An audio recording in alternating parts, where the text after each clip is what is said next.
Hello दोस्तों, आज ये हमारा अगला नेक्स्ट सेट है। हमारा पहला क्वेश्चन है, भारत का पहला ग्रेन एटीएम किस शहर में खुला।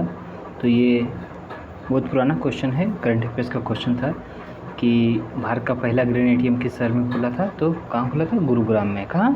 गुरुग्राम, हरियाणा में। तो इसका आंसर सही हो जाएगा। ये अब के समय में भी ये फेमस क्वेश्चन है। अगला क्वेश्चन पे आते हैं। भारत सरकार ने किस दिन को वीर बाल दिवस के रूप में प्रतिवर्ष मनाए जाने का निर्णय लिया। तो किस दिन लिया? तो दोस्तों ये लिया गया है किस दिन को? 26 दिसंबर को। क्या? 26 दिसंबर को। तो 26 दिसंबर को क्यों? तो इस दिन जो है गुरु गोविंद सिंह के दो पुत्र, कौन? जोरावर और फतेह सिंह। जोरावर सिंह और फतेह सिंह दोनों को क्या किया गया था? शहादत के को याद करने के लिए ही इस दिन को वीर बाल दिवस के रूप में मनाए जाने का निर्णय लिया गया है। ये हाल फिलहाल में निर्णय लिया गया है, इसलिए ये क्वेश्चन आ सकता है, दिवस के रूप में पूछा जा सकता है।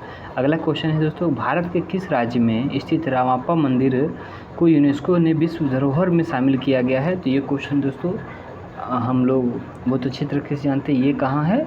रामाप्पा मंदिर कहाँ स्थित है? रामाप्पा मंदिर जो है वो तेलंगाना में स्थित है। चलिए दोस्तों, अगला क्वेश्चन है, आईआईटी की परिकल्पना कहाँ से ली गई है। तो आईआईटी की दोस्तों मतलब कि आईआईटी हम लोगों ने किस देश को देख करके वहाँ से अपनाया है अपने। तो ये है MIT अमेरिका। ये क्या है? MIT America. MIT अमेरिका, वो वहाँ पर MIT अमेरिका है और हम लोग के यहाँ IIT है, मतलब कि Indian institute of technology training. तो दोस्तों ये कहाँ से लिया गया है? ये अमेरिका से लिया गया है। और ये सबसे पहला, अगर ये क्वेश्चन पूछा जाएगा कि भारत का प्रथम IIT कहाँ पे खुला था, तो ये कलकत्ता के खड़गपुर, मतलब कि IIT खड़गपुर भारत का प्रथम IIT है। ठीक है दोस्तों, अगला क्वेश्चन देखते हैं। ये क्वेश्चन क्रिकेट से संबंधित है कि 2022, ये क्वेश्चन 2022 का है, लेकिन ये यहाँ पर 22 से नहीं। ये क्वेश्चन अब यहाँ से अब पढ़िएगा कि IPL में दो कौन सी नई टीमों को शामिल किया गया है। कि IPL में पहले 8 टीमें होती थी, अब 10 टीमें हो गई। तो कौन से दो टीमों को शामिल किया गया? तो दोस्तों कौन सा है? तो ये लखनऊ और अहमदाबाद। लखनऊ और अहमदाबाद। अगला क्वेश्चन पे आते हैं दोस्तों कि हालांकि ये क्वेश्चन हर साल नया नया आता है, तो इस क्वेश्चन को नहीं देखते, लेकिन यहाँ पे जो है क्या है कि नीति आयोग द्वारा जारी देश का पहला बहुआयामी गरीबी सूचकांक में कौन सा राज्य सबसे गरीब है। तो सबसे गरीब है कौन है दोस्तों? बिहार है। अगला क्वेश्चन देखते हैं, निम्न में से किसे डॉक्टर पवन भी कहा जाता है। किसको डॉक्टर पवन भी कहा जाता है? तो हरमट्टन को। किसको कहा जाता है दोस्तों? किसे डॉक्टर पवन भी कहा जाता है? तो हरमट्टन को कहा जाता है। आप हमें ये कमेंट करके बताइए कि ये हरमट्टन जो है, मतलब कि डॉक्टर पवन जो है, किस देश में चलता है, किस देश की ये पवन है। ठीक है दोस्तों, अगला क्वेश्चन ये है, ये क्वेश्चन बस यहीं पे है कि बेका समझौता किन देशों के मध्य में हुआ था। तो हम आप लोगों को ये क्वेश्चन सेट में आ चुका है कि बेका समझौता किन देशों के मध्य हुआ। तो बेका समझौता जो है किसके बीच में हुआ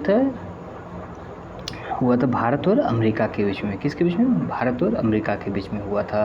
और कब हुआ था? 2+2 वार्ता के समय में इस समझौता को लिया गया था निर्णय।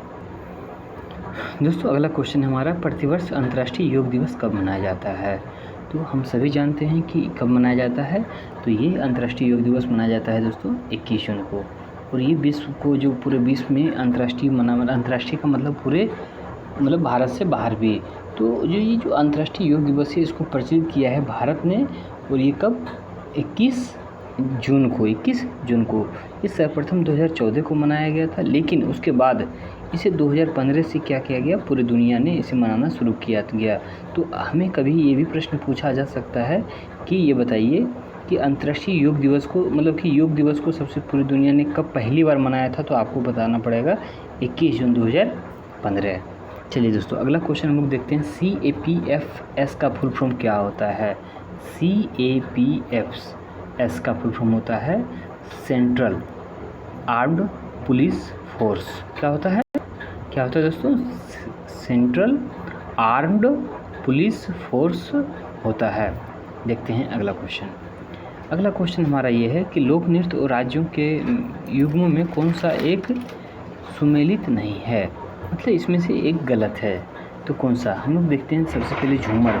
झूमर कहाँ का है? झूमर है आपका बिहार झारखंड का। कहाँ का है? बिहार झारखंड का, तो हमारा पहला ही क्वेश्चन गलत हो गया। देखते हैं कहीं और क्वेश्चन तो गलत नहीं किया है। तमाशा कहाँ का है? तमाशा है महाराष्ट्र का। कजरी, कजरी कहाँ का है? कजरी एक लोकगीत है, कहाँ का? उत्तर प्रदेश का। बाउल, बाउल कहाँ? पश्चिम बंगाल। तो अगला क्वेश्चन देखते हैं। यहाँ से हमारा सही आंसर क्या हो जाता है? ए, झूमर। झूमर जो कि दिया था हरियाणा, ये गलत हो जाता। हरियाणा नहीं, यहाँ इसका सही आंसर क्या हो जाता? यूपी और बिहार और झारखंड हो जाता। अगला क्वेश्चन देखते हैं दोस्तों अगला क्वेश्चन है कि किस तिथि को देश में आज़ाद हिंद सरकार की 78वीं वर्षगांठ मनाई गई है? यहाँ पर कोई ईस्वी नहीं दिया गया है। इसका मतलब ये हुआ कि हमें सीधा ये पूछा गया है कि आज़ाद हिंद सरकार का जो मतलब कि कब ये दिवस कब मनाया जाता है, ये बताना है आपको। तो दोस्तों अगर हम लोग ये जानते हैं कि आज़ाद हिंद सरकार का गठन कब हुआ, तो हम इसका आंसर जानते हैं। तो आज़ाद हिंद सरकार का गठन कब हुआ था दोस्तों? आज़ाद हिंद सरकार का गठन हुआ था 21 अक्टूबर कितना? 1943। 21 अक्टूबर 1943 को इसका गठन हुआ था। अब चलिए अगला क्वेश्चन, इसमें हम यही पूछते हैं कि आज़ाद हिंद सरकार का गठन किया किसने था? तो आज़ाद हिंद सरकार का गठन किया था सुभाष चंद्र बोस ने। फिर अगला क्वेश्चन पूछा जा सकता है इसमें कि कहाँ पे किया गया था? तो इसे किया था सिंगापुर में। कहाँ पे? सिंगापुर में। अब ये पूछा जाएगा कि आज़ाद हिंद सरकार का जब गठन सिंगापुर में किया गया था, तो ये बताइए कि इसे किन किन देशों ने मान्यता दिया था? तो आपको ये बताना पड़ जाएगा कि किन किन देशों ने मान्यता दिया था। इसे जर्मनी ने, जापान ने, फिलीपींस ने, कोरिया ने, चीन ने, इटली ने और आयरलैंड ने इसे मान्यता दिया था।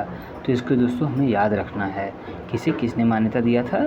जर्मनी, जापान, फिलीपींस, कोरिया, चीन, इटली और आयरलैंड ने दिया था। एक और दोस्त है मांचू क्यो, इसने भी दिया था इसका भी। तो दोस्तों यहाँ पे एक और प्रश्न आता है इसी की तरह आता है कि आज़ाद हिंद फौज का गठन कब हो किया गया था?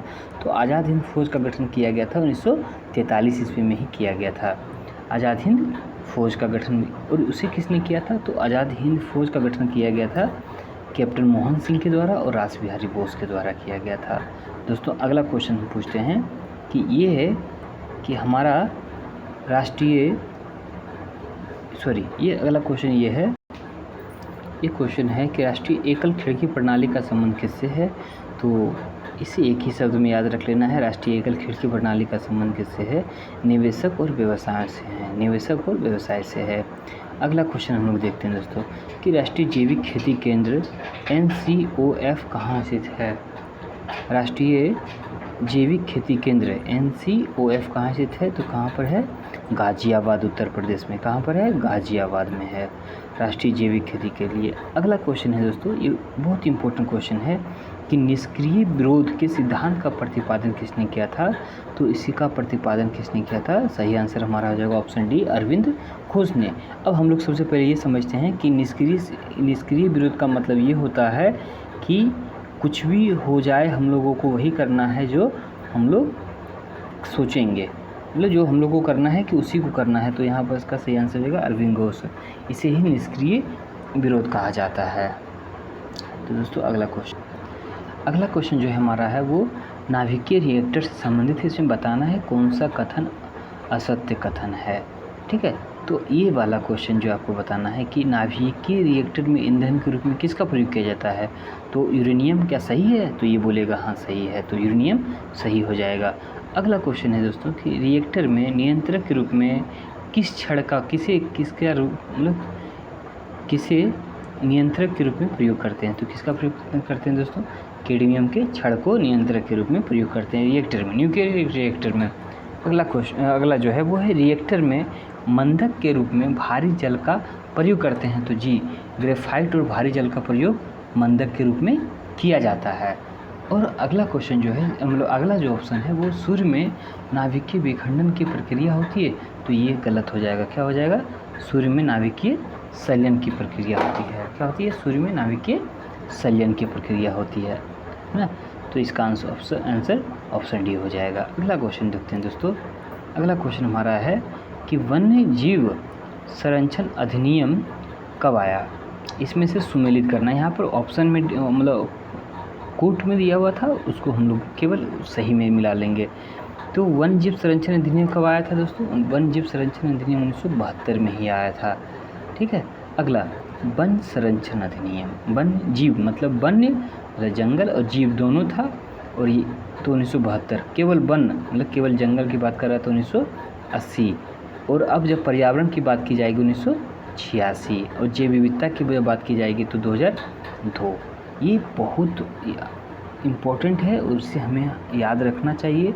अगर आप लोग मेरा एक वीडियो नहीं देखे हैं अधिनियम वाला तो उस वीडियो को ज़रूर देखें, उसमें मैंने बहुत सारे अधिनियमों को एक साथ में करके लिखा है जो एग्ज़ाम की नज़र से बहुत ही इम्पोर्टेंट है।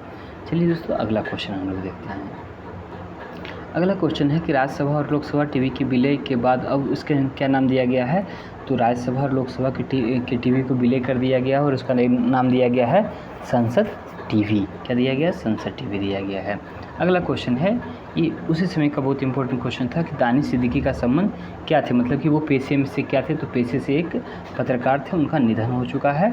चलिए, तो थैंक यू दोस्तों, आप लोग वीडियो को शेयर करें और लाइक भी ज़रूर करें।